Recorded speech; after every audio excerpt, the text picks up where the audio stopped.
వాల్మీకి వాళ్ళ గ్రామ స్థాయిలోనే ఉండే పరిస్థితి, సప్లై చేసే పరిస్థితి ఇవాళ లేకుండా పోయింది.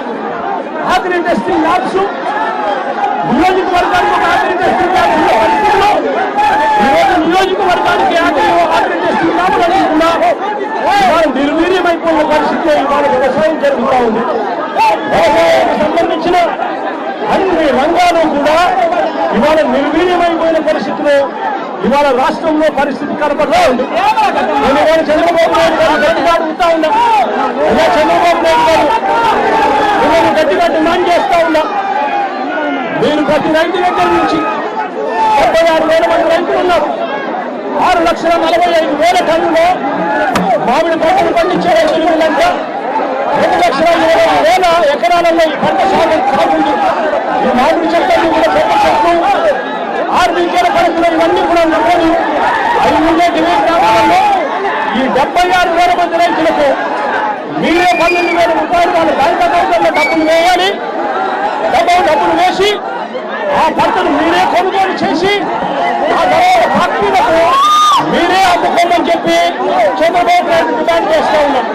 రైతులు ఇబ్బందులు చేస్తూ రైతులు ఇవాళ ఫ్యాక్టరీని కొనుక్కోక రాత్రుల దగ్గర 2 రూపాయలు 3 రూపాయలకు అమ్ముకోలేక పంటను కుళ్ళిపోతా ఉన్న పరిస్థితిలో రైతు తాను తెచ్చిన పంటను ఫ్యాక్టరీల చుట్టూ 4-5 రోజులు లారీలలో స్టాక్ పెట్టుకుని అక్కడ కూడా ఆ లారీ ఖర్చులకు డబ్బులు ఇవ్వలేక అభిశాంతి పడతా ఉన్న రైతులకు తోడుగా ఉండమని కోరుతా ఉన్నాం. లేదంటే రైతుల తరఫున వైఎస్ఆర్సీపీ ప్రభుత్వం గట్టిగా ఉద్యమిస్తుందని చంద్రబాబు నాయుడు గారి నెరవేర్చకపోతే రైతుల తరఫున గట్టిగా ఉద్యమం చేస్తారు వైఎస్ఆర్సీపీ అని చెప్పి చంద్రబాబు నాయుడు గారిని ప్రభుత్వంగా హెచ్చరిస్తా ఉన్నాం.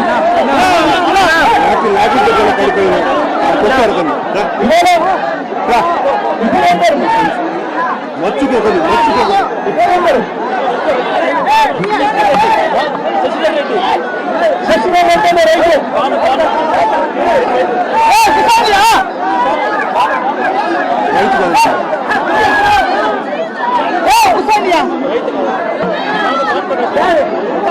రైతు మిమ్మల్ని కలవటానికి వచ్చినందుకు శశిరేఖ రెడ్డి అనే వ్యక్తి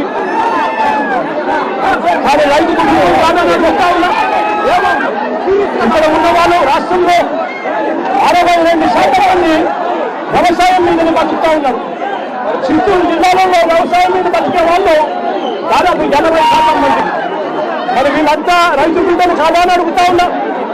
మరి వీళ్ళందరినీ ఈ మాదిరిగా తలబగలు కొట్టి దాదాపుగా 1,200 మందిని అరెస్టు చేసి జైల్లో పెట్టారు.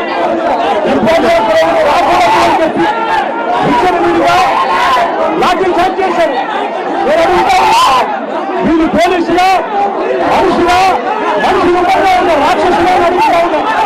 ఇవాళ ప్రతి పోలీసు సోదరులకు ఒకటే చెప్తా ఉన్నాను, అయ్యా ప్రతి పోలీసు సోదరులు మీకు కూడా సమస్యలు ఉంటాయి. జగన్ అనే వ్యక్తి ఎప్పుడు ఎవరికి సమస్య వచ్చినా పలికేది ఒక్క జగన్ మాత్రమే పలుకుతాడు. ఒక రైతుల సమస్యలైనా జగనే కలుపుతున్నాడు, మామూలు రైతులైనా కూడా జగనే కలుపుతా ఉన్నాడు, మిర్చి రైతులైనా కూడా జగనే కలుపుతా ఉన్నాడు. ఉద్యోగస్తుల సమస్యలైనా కూడా వాళ్ళకి అయ్యారు ఇవ్వాలన్నా, టీఆర్సీ డిమాండ్ చేయాలన్నా, వాళ్ళకి డిమాండ్ ఇప్పించాలన్నా చివరికి చంద్రబాబు నాయుడు గారి హామీలను నిలదీస్తూ చంద్రబాబు నాయుడు గారిని గట్టిగా ప్రశ్నించాలన్నా, ఆయన సూపర్ 6 సూపర్ 7 ప్రజలను మోసం చేసిన వాళ్ళు ఎడగట్టాలన్నా ఒక జగనే ముందున్నాడు అన్నది ప్రతి పోలీస్ సోదరులు గుర్తుపెట్టుకోమని కోరుతా ఉన్నా. ఇవాళ ప్రతి పోలీస్ సోదరులు అధికారంలో ఉన్న ఎస్పీని అడిగేను లంచాలకు లోపంతా ఉన్న ఆ సీఎం వీళ్ళ మాటలు వినకండి, వీళ్ళ ప్రలోభాలకు నమ్మకండి. రేపొద్దున మీ సమస్యలు కూడా ఇదే మాదిరిగానే చంద్రబాబు నాయుడు గారు మోసం చేసి రోడ్డు మీద పడేసే కార్యక్రమం జరిగినప్పుడు అప్పుడు జగన్ అనే వ్యక్తి ముందుకు రావాలి అనంటే ఈ మాదిరిగా ఈ పోలీస్ హరాస్మెంట్ జరుగుతా ఉన్న తీరును ప్రతి కానిస్టేబుల్ సోదరులు కూడా పూర్తి స్థాయిలో ఉన్న ప్రతి కానిస్టేబుల్ సోదరులు కూడా ప్రతి ఎస్ఐ సోదరులు కూడా అద్భుతమైన పోలీసులు కోరుతా ఉన్నారు. ఏదంటే ఈ రాష్ట్రంలో సమస్యల గురించి ఎవరు ఉండదు, సమస్యల గురించి ఎవరు మాట్లాడినా కూడా ఆ సమస్యలు లేదు అని చెప్పి ధృవీకరిస్తారు. తప్పుగా పట్టిస్తామా? సమస్యలు ప్రజలకు కాలిపోతుంది, నష్టపోయే కార్యక్రమం జరుగుతుంది. ప్రతి పోలీసు సోదరుడు కూడా ఈ సందర్భంగా